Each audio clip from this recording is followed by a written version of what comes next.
Welcome back, friends, to Life in a Bubble, this channel where we do things a little bit different due to an illness or a disability, and we have to live our lives like in a bubble.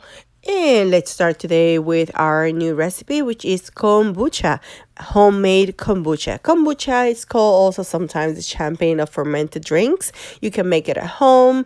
There's a pros and cons of kombucha. It's a detoxifying beverage. It has detoxifying compounds and is enzyme-rich probiotic drink as well. But it also has some cons because it can exacerbate the candida in your system.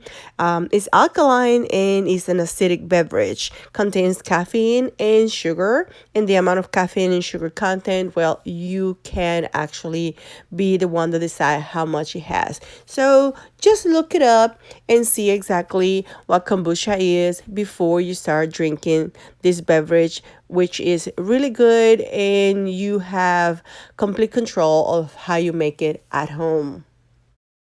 And we will start our kombucha with some green tea or black tea. You decide which one you like and make sure that you have a very clean pot and you put the water to boil, and then you add your green tea or your black tea to boiling, and then lower it down to simmer, and you are going to add sugar to it. The exact amount of the ingredients are going to be at the box at the bottom, and you're going to add pure cane sugar to the hot, just brewed tea.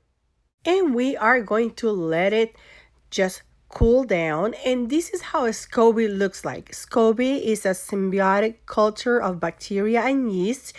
They are the ones that will make this beverage the way they are. And this is how they're supposed to look like. That's not mold. That is a very healthy Scoby. However, you can get a moldy Scoby if your tea runs out, like it happened in this one. Unfortunately, with all the quarantine time, I forgot about it. It ran out of tea. It got dry. It had no tea. And when I looked at it, look at what happened at the top Scoby. It had mold. It got moldy. You have those little white dots and those brown, or actually black. It looks like a smiley face. But that is actually mold. What I did was I took it out to compost it and use it on my garden. You can use it to make some mask for your hair as well when this happened. So what I did was I removed the top one and looked at the bottom one that was underneath it, and all of them were super healthy.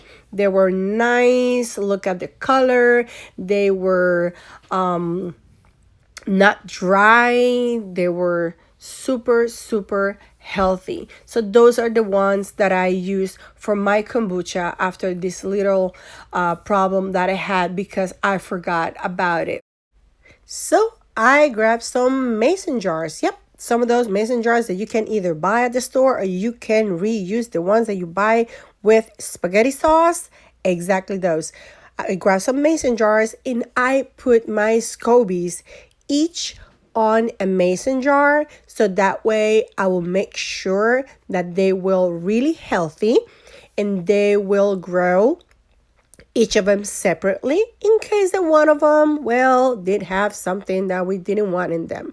And as you can see, I also repurposed this celery rubber bands, and that's what I put on top. And these are not cloth. These are actually coffee filters that were too big for the coffee maker at my mom's. She gave them to me, and I'm using them to cover my scobies and my kombucha jars. But you have to cover them very well. You cannot let anything to get into them. So the tea that I prepared was already at room temperature, and I put it in this jars with each of these scobies, and I'm making more tea to add into it. But for now, I put this little amount so that way they will not go dry on me, and that way I avoid anything else to happen to them. So now you guys can see that I brew more tea. I let it be at room temperature or add water that is cold to make it go to a room temperature. And I added a lot of tea to these scobies. Now they each have enough to be able to grow healthy and for me to be able to have them separate and make sure that I do have a good amount of kombucha or first brewing. And again, let's go ahead and reuse bottles. These bottles have been sanitized, they have been cleaned to be able to put our second brewing kombucha into them. So I reuse these bottles. I try not to buy new ones, but if you have to buy new ones, make sure they are the ones that you can airtight. You need them to be airtight for this. And we are going to use this blend of cherries, strawberries, blackberries, and blueberries. We are also going to use some cane sugar, and we are using ginger for this second brewing of the kombucha, which is when we add the flavors that we want to our first fermentation or our first brewing. This is about 2 weeks after you saw me putting them into the jars. You see that the scobies are thicker, are a different color. They look super good.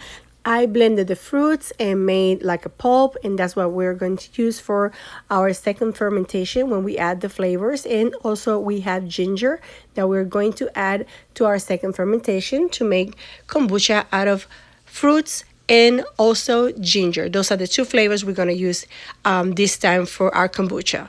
And remember that you can add any flavor. Look at this Scoby, how thick it is. Look at the color. This one is a little bit darker because it was from black tea instead of a green tea, but it looks super healthy.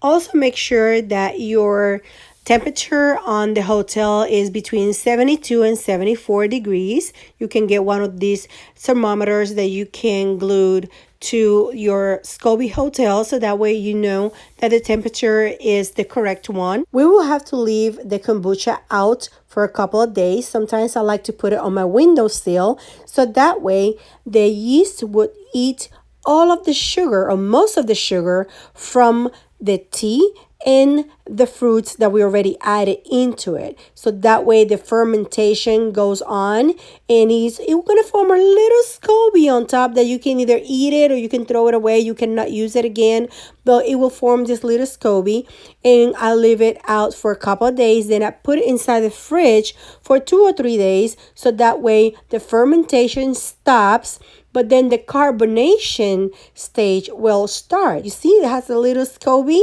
Yeah, you can either eat it or you can throw it away, whichever you want. It's not a problem, but you cannot use it because it already has a flavor. You cannot use it to brew another kombucha batch or anything like that. So window or outside and then fridge. And when you take it out of the fridge, it's going to be this bubbly richness. Look how delicious this looks. It's super bubbly, it's super carbonated. If it's not, just repeat the process of outside and inside of the fridge so that way you can see if it's carbonated. This one has a very good carbonation, but guess what? We also can have some rebellious ones. And I did have one that when I opened it up, it decided to go all over my kitchen. So now we have a kitchen full of kombucha. That can happen. That was a rebellious one. I ended up with almost nothing inside this bottle. So I just go ahead and make new kombucha in it. Just be careful opening your kombucha because you can have either a very, very hilarious video or a very, very big mess. And again, I repeat the process. I made again some green tea or black tea and put again inside my scobies. Remember the temperature. Remember how to brew it and then add the sugar. And never put hot tea on your scoby or you're going to kill it. So I do have this second big batch of kombucha, which I am going to bottle up again on recycled bottles. I am not a drinker, but I do have all these bottles in my house because my daughter loves bottles, and we wash them very well. We sanitize them very well. Of course, it's also a good way to recycle things. And this time I have a pineapple. I bought a pineapple for this kombucha. I want to make some pineapple kombucha this time. As we can see, look at how many scobies we have now in this hotel. There's so many now. And remember what happened? We only had 3 when we began with everything because we had the top ones that got bad. Well, now we do have all these scobies, and they are so healthy. So we are going to make this one out of pineapple and also fruits. I'm gonna do some fruits, mixed fruits again. The white skin on top is good, is healthy, is okay. And we are going to peel the pineapple. Do not throw away the skin. I'm going to show you another thing to do with the peelings, the skin of the pineapple. And we are going to cut it, and we are going to put it on the blender or processor, so that way we can make a paste to make this new kombucha, pineapple kombucha this time. And because one of my hotels had this little spout, I will be able to get all of the liquid out of this vessel without having to put my hands inside of it, which is what I love about this hotel where I have my scobies. Let's go ahead and get all this out. Now I'm going to leave a little bit of the tea in it. I am not going to leave them dry. Remember what happened if we leave them dry and we're going to cover them again. We don't want anything to happen to them. We need very healthy scobies. Again, let's go ahead and do the green tea. Let's go ahead and boil the water, make the green tea or the black tea, put the sugar in it and everything, so that way it will get to room temperature by the time that you're done. That way you can put it back inside the hotels. We're going to use the same fruits that we used last time, plus this time we are going to use the pineapple. Remember, do not throw away the skin because we're going to need it. And then I'm going to add the kombucha into the bottle, and look how it looks. It looks amazing, huh? And this is the same process you do with each of them. Like I said, try to recycle. Don't be buying stuff around. Try to recycle. If you know anybody that has a bar, tell them to give you the empty bottles. Just clean them at home and go ahead and use them for your kombucha, because they will close really tight. And most of the things that we're using, like I said, is reuse or recycle. We just have to clean it real well. And now I'm gonna put them on my windowsill. Look at this beautiful picture of my bottles. I'm so in love with them. But I'm having a little bit of a problem. My temperature on my tea for the scobies now, it's over 74 degrees. Remember that I told you that it can kill the scobies. So what I'm going to do is I'm going to put this in the fridge right away to avoid the scobies to be killed by the tea, that it was a little bit hotter than what I expected. Well, just few minutes and it was back to the temperature it was supposed to be. And now I'm gonna put all these kombuchas on my windowsill that they look amazing. I'm gonna leave them there for a couple days and then going to the fridge. As you guys can see, they're in the fridge now and they've been on the fridge for 3 days. So I'm gonna open it and see how good it is, how much carbonation it has.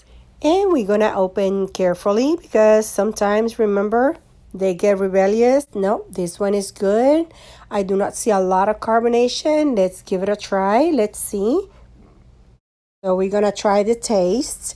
And if you see that it's still too vinegary and acidic, you can just leave it a few more days. So remember, put it back on the windowsill and back in the fridge because we want carbonation to be as pretty as in this one. Also, don't forget to subscribe, hit like, share with your friends, and remember, you're like a bubble, unique, different, colorful, and free. Happy brewing!